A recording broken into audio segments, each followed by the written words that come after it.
Hello friend, स्वागत है आप लोगों का एक और नए वीडियो में।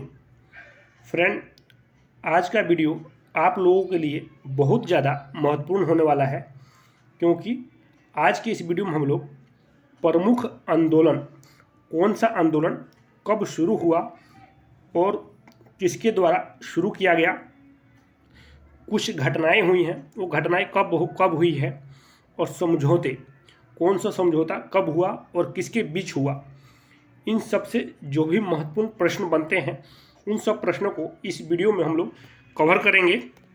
क्योंकि फ्रेंड, ये एक ऐसा टॉपिक है कि इनसे संबंधित प्रश्न हर एक एग्ज़ाम में 4 से 5 प्रश्न आसानी से देखने को मिल जाते हैं।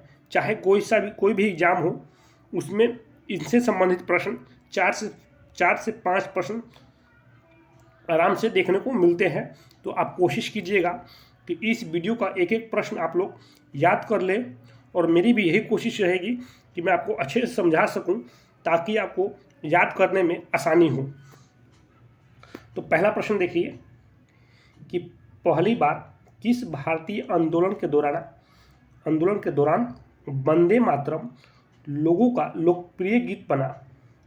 तो ये किस आंदोलन के दौरान बना? तो इसका राइट आंसर जो ऑप्शन नंबर डी, याद रखिएगा, स्वदेशी आंदोलन।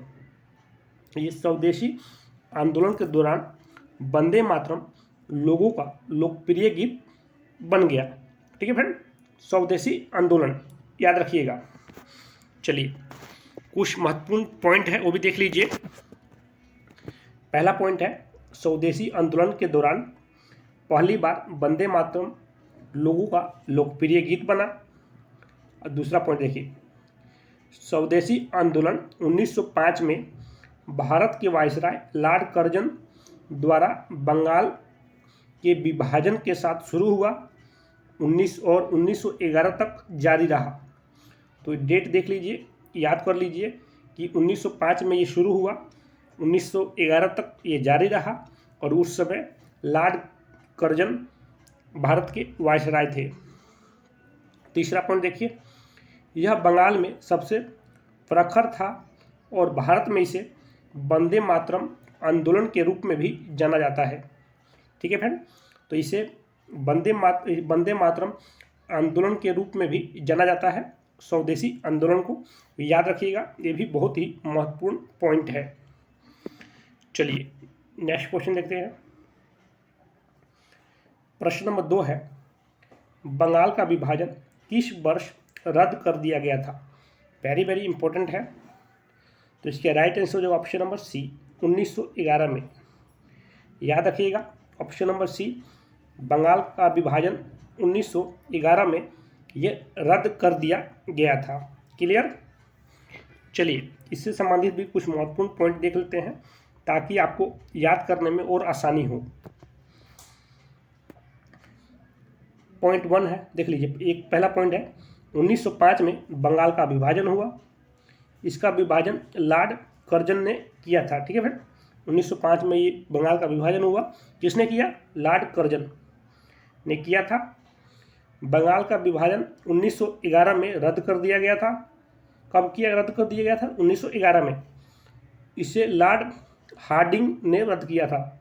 किसने रद्द किया? लॉर्ड हार्डिंग ने। बंगाल का विभाजन अंग्रेजों द्वारा भारत में फूट डालो और राज करो की नीति पर अमल करने का एक हिस्सा था। क्लियर? तो आप लोग याद रखिएगा, ये कुछ महत्वपूर्ण पॉइंटें हैं, मैं इसलिए करा रहा हूँ ताकि आपको आसानी से आप लोगों को याद भी हो जाए, और साथ में एक इससे संबंधित 2-3 प्रश्न और आपको याद हो जाए, इसलिए मैं ये पॉइंट भी साथ साथ आपको करवा रहा हूँ। क्लियर? तो याद रखिएगा। चलिए तीसरा प्रश्न देखते हैं। बिहार में होम रूल लीग के अध्यक्ष कौन थे? फ्रेंड, इसका फटाफट आप लोगों को आंसर बताना है कि बिहार में होम रूल लीग के अध्यक्ष कौन थे। तो इसका राइट आंसर हो जाएगा ऑप्शन नंबर बी, याद रखिएगा, मजहर उल हक बिहार में होम रूल लीग के अध्यक्ष थे। ठीक है फ्रेंड, चलिए इससे संबंधित महत्वपूर्ण पॉइंट है वो भी देख लेते हैं। ये देखिए फ्रेंड, ये 4 बहुत ही महत्वपूर्ण पॉइंट है। होम रूलिंग आंदोलन बिहार में 1916 में शुरू हुआ। ठीक है फ्रेंड, शुरू हुआ था 1916 में। क्लियर, डेट है, याद रखिएगा, पहला पॉइंट। दूसरा पॉइंट देखिए, मजहर उल हक बिहार के इस आंदोलन के अध्यक्ष थे। कौन अध्यक्ष था? मजहर उल हक। ठीक है, क्लियर। तीसरा पॉइंट देखिए, सरफराज हुसैन खान और मर्दू नारायण सिन्हा उपाध्यक्ष थे। ठीक है फ्रेंड, क्लियर, तीसरा पॉइंट। अब चौथा पॉइंट देखिए, बैजनाथ नारायण सिन्हा और चंद्रवंशी सहायक सचिव थे। बैजनाथ नारायण सिन्हा और चंद्रवंशी सहायक सचिव थे। क्लियर। तो फ्रेंड देखिए, होम रूल से संबंधित जो भी महत्वपूर्ण पॉइंट थे और जिससे प्रश्न बनते थे आपके एग्जाम के लिए, वो चारों के चारों पॉइंट मैंने करवा दिए। ठीक है फ्रेंड, आप लोग याद कर लीजिएगा। अगर होम रूल से संबंधित कोई प्रश्न पूछता है तो इन सब से बाहर कोई प्रश्न नहीं पूछेगा, इसी में से आपको पूछेगा। ठीक है फ्रेंड, तो चारों के चारों पॉइंट आप लोग याद कर लीजिए। चलिए नेक्स्ट क्वेश्चन देखते हैं। प्रश्न नंबर 4 है, इंडियन इंडिपेंडेंस लिंक की स्थापना किसने की थी? वेरी वेरी इंपॉर्टेंट है, तो आप लोग बताइए। तो इसका राइट आंसर हो जाएगा ऑप्शन नंबर ए, रास बिहारी बोस। ठीक है फ्रेंड, तो याद रखिएगा, रास बिहारी बोस ने इंडियन इंडिपेंडेंस लिंक की स्थापना की थी। क्लियर, राम बिहारी बोस ने। चलिए कुछ महत्वपूर्ण पॉइंट है वो भी देख लेते हैं।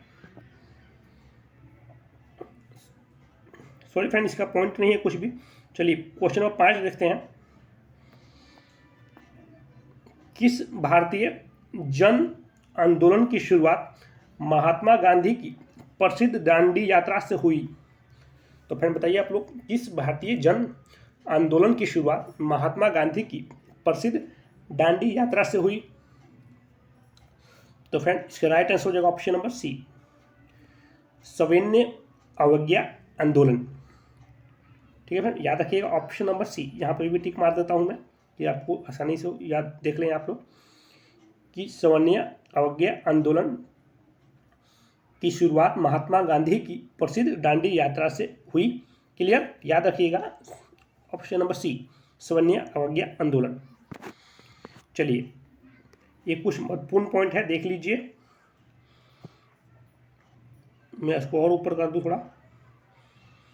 देखिए फ्रेंड, नमक यात्रा या दांडी यात्रा 12 मार्च 1930 को साबरमती आश्रम से शुरू हुई। डेट याद कर लीजिए, 12 मार्च 1930 को कहाँ से शुरू हुई? साबरमती आश्रम से। क्लियर, आश्रम से शुरू किया गया और 6 अप्रैल 1930 में दांडी पहुंची। ठीक है फ्रेंड, 12 मार्च 1930 को साबरमती आश्रम से शुरू हुई, 6 अप्रैल 1930 में ये दांडी पहुंची। ठीक है फ्रेंड, क्लियर। दूसरा पॉइंट देखिए, उन्हें 24 दिनों में 240 मील की दूरी तय की। जो यात्रा कर रहे थे महात्मा गांधी और अन्य लोग थे, 24 दिनों में 240 मील की उन्होंने ये दूरी तय की थी। ठीक है फ्रेंड, गांधी जी ने समुद्री जल से नमक बनाकर नमक कानून का उल्लंघन किया।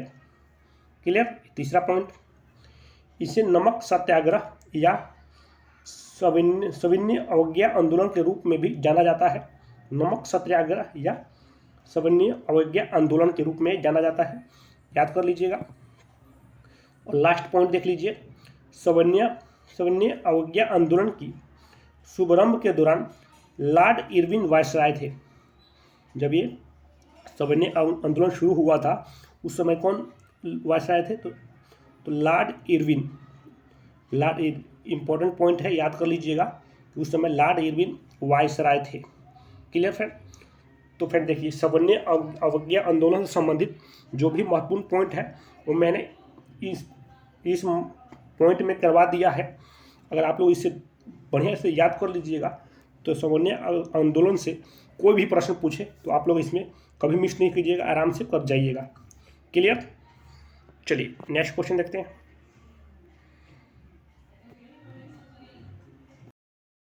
नंबर 6 है कि स्वराज शब्द का प्रयोग सबसे पहले दादा भाई नौरोजी ने डैश में आयोजित कांग्रेस अधिवेशन में किया था।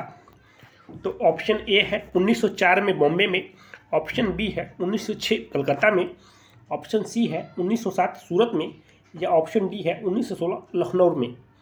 तो फटाफट इसका राइट आंसर आप लोग बताइए, अनुमान लगाइए कि इसमें कौन सा इसका राइट आंसर हो सकता है।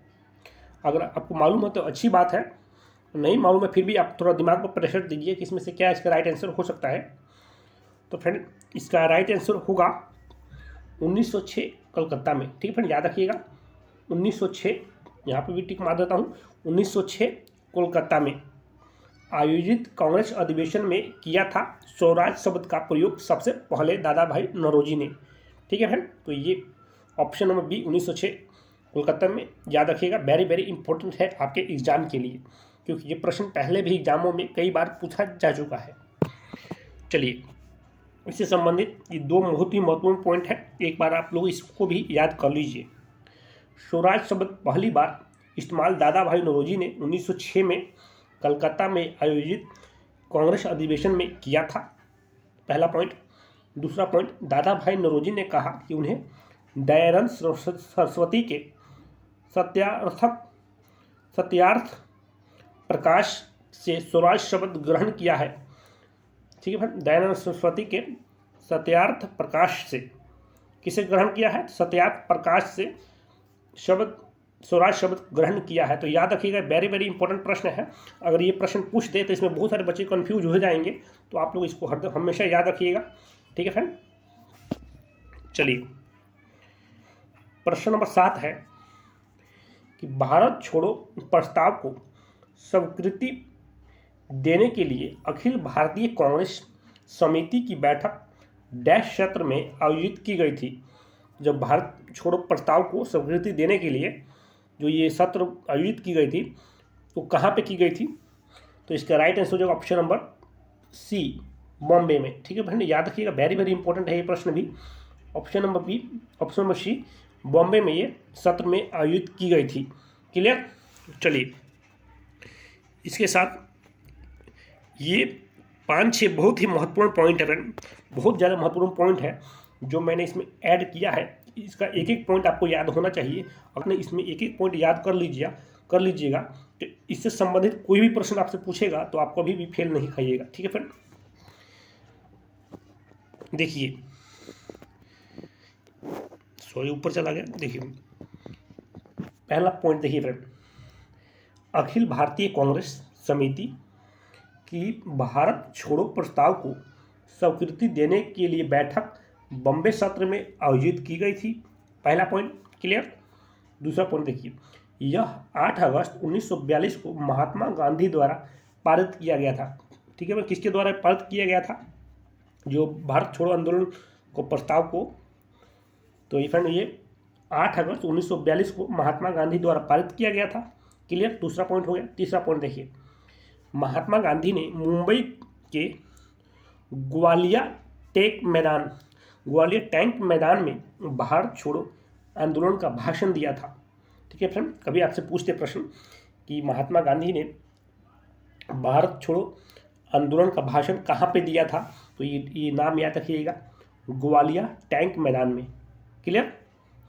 और देखिए चौथा पॉइंट देखिए, भारत छोड़ो आंदोलन का तत्कालिक कारण क्रिप्स मिशन की विफलता थी। ठीक है फ्रेंड, तो ये भी पॉइंट बहुत ही महत्वपूर्ण है, बहुत बार एग्जाम में पूछा गया है कि भारत छोड़ो आंदोलन का मतलब किस कारण से उसको शुरू किया गया था, भारत छोड़ो आंदोलन। तो याद रखिएगा, ये क्रिप्स मिशन की विफलता थी भारत छोड़ो आंदोलन का तत्कालिक कारण। ठीक है फ्रेंड, ये पॉइंट है क्रिप्स मिशन, बहुत इंपॉर्टेंट पॉइंट है, याद रखिएगा। आगे चलिए फ्रेंड, थोड़ा ऊपर कर लेता हूँ मैं इसको। देखिए ये तो हमने ये भी पॉइंट कर लिया। अब देखिए ये दूसरा पॉइंट है, भारत छोड़ो प्रस्ताव का प्रारूप जवाहरलाल नेहरू ने तैयार किया था। जो फ्रेंड भारत छोड़ो प्रस्ताव का जो प्रारूप किसने तैयार किया था? पंडित जवाहरलाल नेहरू ने ये तैयार किया था। और देखिए अगला पॉइंट, तरुण आसाफ अली, तरुणा आसाफ अली को भारत छोड़ो आंदोलन की नायिका के रूप में जाना जाता है। तो वेरी वेरी इंपॉर्टेंट प्रश्न है फ्रेंड कि पूछ दिया आपसे कि भारत छोड़ो आंदोलन की नायिका के रूप में किसे जाना जाता है। तो अरुणा आसफ अली को भारत छोड़ो आंदोलन की नायिका के रूप में जाना जाता है। तो वेरी वेरी इंपॉर्टेंट है, याद रखिएगा। उसी समय देखिए फ्रेंड, करो या मरो भारत छोड़ो आंदोलन से जुड़ा प्रसिद्ध नारा है। तो आप तो जानते ही हैं, करो या मरो का नारा किसने दिया है? गांधी जी ने दिया है। और ये कब दिया था? जब भारत छोड़ो आंदोलन शुरू हुआ था, उसी बीच में ये गांधी जी ने ये नारा दिया था, करो या मरो। क्लियर? तो फ्रेंड देखिए, इससे संबंधित जो भी महत्वपूर्ण प्रश्न बनते थे मैंने इसको इस पॉइंट के माध्यम से आपको करवा दिए हैं। उम्मीद करता हूँ कि आप लोगों को ये याद हो जाएगा, और ताकि अगर इससे संबंधित अन्य कहीं से भी प्रश्न पूछे तो आप आराम से इसको कर जाइएगा। ठीक है फ्रेंड, वीडियो अच्छा लग रहा हो तो प्लीज़ एक लाइक जरूर कर दीजिएगा। चैनल पर नए हैं तो चैनल को सब्सक्राइब जरूर कर दीजिएगा। ठीक है फ्रेंड, चलिए नेक्स्ट क्वेश्चन देखते हैं। प्रश्न नंबर 8 है, किसका कथन है कि यदि कोई शासकीय निदेशक तत्वों की अवहेलना करता है तो निश्चित रूप से इसके लिए जनता के प्रति उत्तरदायी होना पड़ेगा। तो फ्रेंड ये किसने कहा था? तो फ्रेंड्स इसका right answer option number C, doctor Bhimrao Ambedkar ji ने ये कहा है। ठीक है फ्रेंड, तो याद रखिएगा डॉक्टर भीमराव अंबेडकर। चलिए इससे संबंधित, इनके बारे में संबंधित कुछ बहुत ही महत्वपूर्ण पॉइंट है जो हर बार एग्जामों में पूछा गया है। बहुत इसमें से बहुत सारे पॉइंट का जो क्वेश्चन बनते हैं एग्जामों में बहुत बार पूछे गए हैं। तो आई चलिए मैं आपको एक एक पॉइंट का करवा दूँ, विस्तार से आपको समझाने की कोशिश करता हूँ। देखिए फ्रेंड, डॉक्टर भीमराव अंबेडकर का जन्म 14 अप्रैल 1891 को 1891 को मध्य प्रांत यानी वर्तमान मध्य प्रदेश में मुंह में हुआ था। मुंह में, ठीक है फ्रेंड, वर्तमान मध्य प्रदेश में मुंह में हुआ था। अब आधिकारिक तौर पर डॉक्टर अम्बेडकर नगर के नाम से जाना जाता है।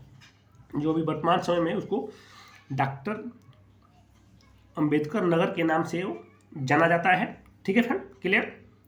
पहला पॉइंट देख लीजिए आपने। दूसरा पॉइंट देखिए, उन्होंने जुलाई 1942 में अनुसूचित जाति संघ और इंडियन लेबर पार्टी की स्थापना की थी। ठीक है, प्रश्न पूछते कि इंडियन लेबर पार्टी की स्थापना किसने की थी? तो याद रखिएगा डॉक्टर भीमराव अंबेडकर जी ने की थी। ठीक है, उन्होंने कब की थी? ये 1942 में। क्लियर? अगला पॉइंट देखिए फ्रेंड, उन्होंने निम्न पदों पर नियुक्त किया गया था। देखिए प्रारूप समिति, ये है पॉइंट, प्रारूप समिति के अध्यक्ष कौन थे? तो डॉक्टर भीमराव अंबेडकर ही थे। याद रखिएगा, बहुत बार एग्जामों में ये प्रश्न बार बार रिपीट हुआ है कि प्रारूप समिति के अध्यक्ष कौन थे? तो ये डॉक्टर भीमराव अंबेडकर थे। ठीक है फ्रेंड, और दूसरा पॉइंट देखिए, 1947 में अंतरिम सरकार में भारत के पहले कानून मंत्री, ठीक है फ्रेंड, भारत के पहले कानून मंत्री भी कौन थे? तो डॉक्टर भीमराव अंबेडकर थे। ठीक है फ्रेंड, तो याद रखिएगा ये सबसे महत्वपूर्ण 2 पॉइंट है ये। प्रारूप समिति के अध्यक्ष कौन थे? डॉक्टर भीमराव अंबेडकर। और पहले कानून मंत्री कौन थे? तो डॉक्टर भीमराव अंबेडकर ही थे। 2 बहुत ही महत्वपूर्ण प्रश्न है, स्टार मार्क लगा लीजिए। हर हाल में इनको आपको दिमाग में रखना है क्योंकि बहुत बार एग्जामों में ये प्रश्न बार बार पूछे गए हैं। ठीक है फ्रेंड, चलिए नेक्स्ट क्वेश्चन देखते हैं। क्वेश्चन नंबर 9 है, सर्वेंट्स ऑफ इंडियन सोसाइटी की स्थापना का श्रेय किसे दिया जाता है? सर्वेंट ऑफ इंडियन सोसाइटी की स्थापना का श्रेय किसको दिया जाता है? तो फटाफट इसका राइट आंसर आप लोग बताइए। तो फ्रेंड इसका राइट आंसर है option number A, Gopal Krishna Gokhale ji को ये श्रेय दिया जाता है सर्वेंट्स ऑफ इंडिया सोसाइटी की स्थापना का। Clear? Option number A, Gopal Krishna Gokhale. चलिए नेक्स्ट प्रश्न देखते हैं। प्रश्न नंबर 10 है, स्वतंत्र भारत की अंतिम सरकार का गठन कहाँ हुआ था? तो फ्रेंड्स स्वतंत्र भारत की अंतिम सरकार का गठन कहाँ हुआ था? फटाफट इसका राइट आंसर बताइए आप लोग।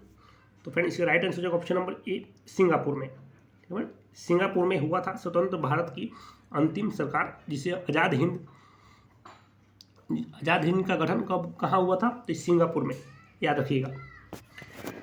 चलिए ये महत्वपूर्ण पॉइंट है, ये भी देख लीजिए कि 21 अक्टूबर 1943 को नेताजी बोस ने खुद को राज्य के प्रधानमंत्री और युद्ध मंत्री के रूप में आज़ाद हिंद की अंतिम सरकार के गठन की घोषणा की। ठीक है फ्रेंड, तो ये महत्वपूर्ण पॉइंट है, बहुत ही याद रखिएगा। चलिए नेक्स्ट क्वेश्चन देखते हैं।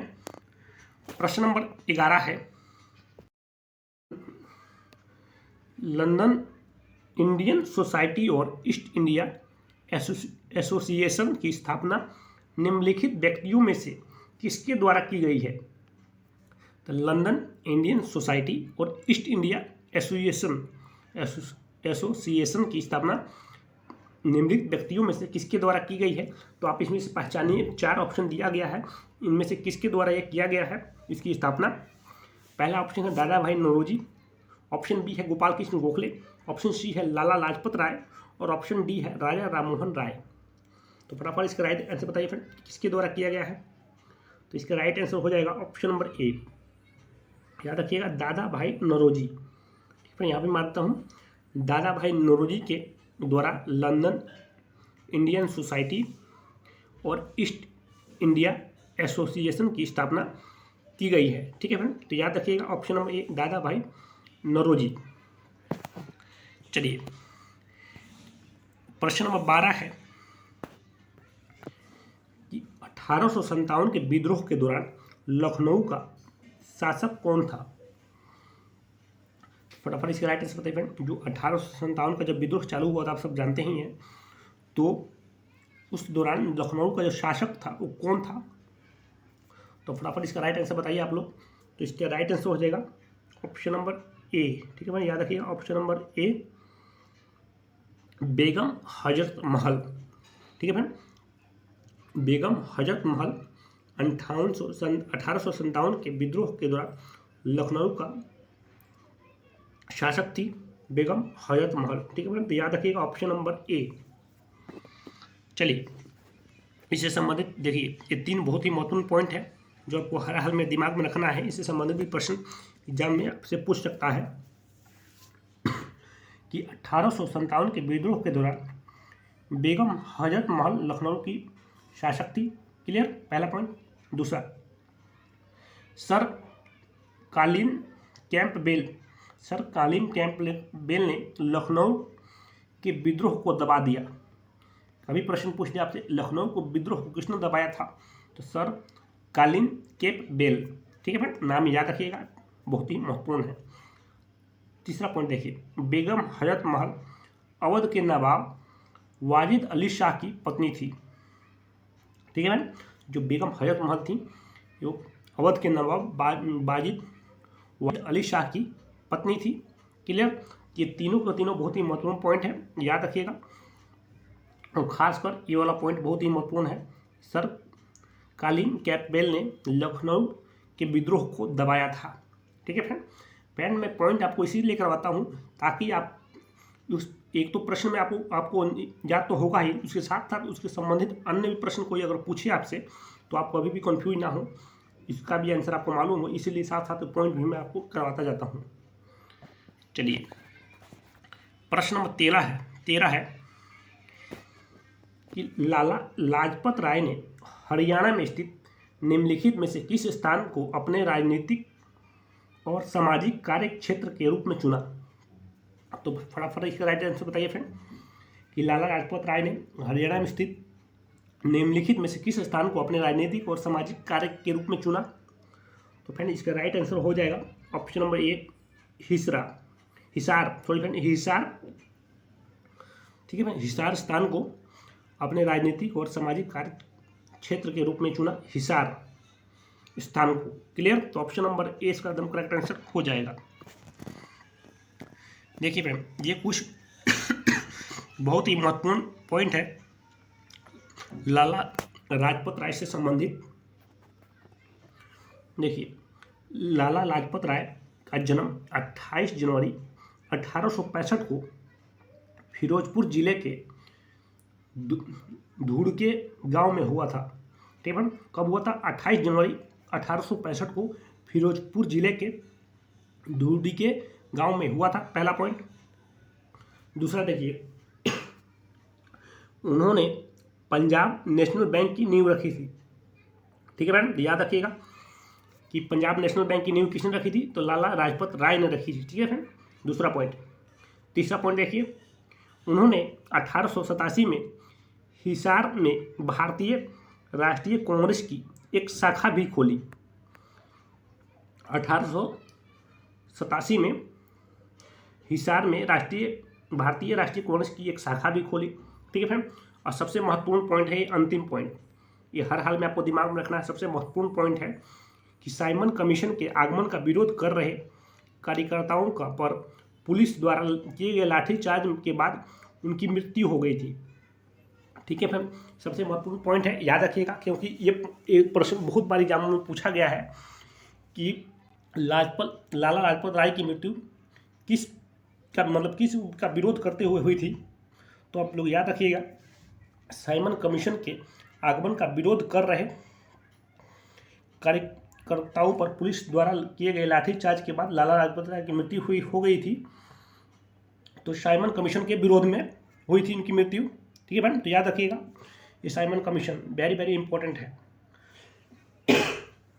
चलिए नेक्स्ट क्वेश्चन देखते हैं फ्रेंड। प्रश्न नंबर 14 है, निम्नलिखित में से किस समझौते में हिंदू मुस्लिम मतभेद को हल करने की मांग की गई थी। तो फ्रेंड, ये किस समझौते में की गई थी हिंदू मुस्लिम मतभेद को हल करने की मांग। इसका राइट आंसर होगा ऑप्शन नंबर डी, लखनऊ समझौता। ठीक है फ्रेंड, लखनऊ समझौते में हिंदू मुस्लिम मतभेद को हल करने की मांग की गई थी। तो ऑप्शन नंबर डी इसका करेक्ट आंसर हो जाएगा। याद रखिएगा, वेरी वेरी इंपॉर्टेंट है। चलिए ये देख लीजिए, कुछ महत्वपूर्ण पॉइंट है। दिसंबर 1916 का लखनऊ समझौता कांग्रेस और मुस्लिम लीग के बीच एक संधि थी। ठीक है फ्रेंड, याद रखिएगा, दिसंबर 1916 का लखनऊ समझौता कांग्रेस और मुस्लिम लीग के बीच संधि थी, पहला पॉइंट। दूसरा पॉइंट देखिए फ्रेंड, लखनऊ समझौते ने हिंदू मुस्लिम एकता में एक महत्वपूर्ण कदम बढ़ाया। फ्रेंड, एग्जाम में पूछते हिंदू मुस्लिम एकता में सबसे महत्वपूर्ण कदम बढ़ाया गया किसके द्वारा, तो फ्रेंड ये लखनऊ समझौता के द्वारा। ठीक है फ्रेंड, याद रखिएगा, ऑप्शन इसका पॉइंट 2 है, याद रखिएगा। तीसरा पॉइंट देखिए, भारतीय राष्ट्रीय कांग्रेस ने के लखनऊ अधिवेशन की अध्यक्षता अंबिका चरण मजूमदार ने की। ठीक है फ्रेंड, भारतीय राष्ट्रीय कांग्रेस के लखनऊ अधिवेशन की अध्यक्षता अंबिका चरण मजूमदार ने की थी।